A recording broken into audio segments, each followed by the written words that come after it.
Sarà la Petite Messe solennelle di Gioacchino Rossini ad alzare ufficialmente il sipario sulla stagione 2026 del Teatro dell'Efebo nel successivo scenario del Giardino Botanico del Libero Consorzio Comunale di Agrigento.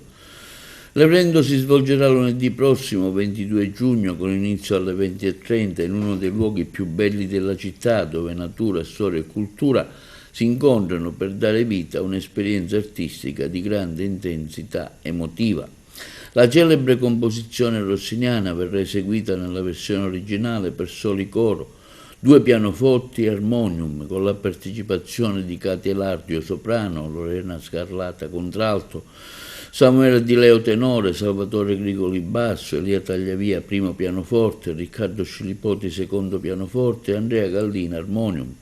Sul podio il maestro Alessandra Pipitone alla guida del coro Scarlatti. L'ingresso sarà gratuito a conferma della volontà del Libero Consorzio di Agrigento di rendere la cultura accessibile e partecipata, offrendo ai cittadini e visitatori un'occasione unica per vivere la grande musica in un contesto di straordinaria bellezza paesaggistica. Aprire la stagione 2026 del Teatro dell'Efebo con l'opera di Rossini, ha dichiarato il presidente del Libero Consorzio Giuseppe Pendolino, significa ribadire il valore centrale della cultura e delle arti nella crescita civile di una comunità.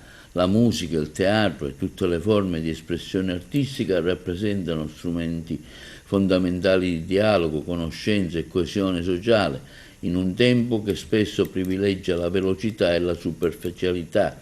L'arte ci invita alla riflessione dell'ascolto, alla ricerca della bellezza. Il Teatro dell'Efebo e il Giardino Botanico diventano così luoghi simbolici dove la bellezza della natura e quella dell'ingegno umano si incontrano, offrendo alla nostra comunità un patrimonio di emozioni e valori condivisi. Con questo prestigioso concerto inaugurale, conclude Pendolino, il Teatro dell'Efebo si prepara ad accogliere una nuova stagione all'insegna dell'eccellenza artistica.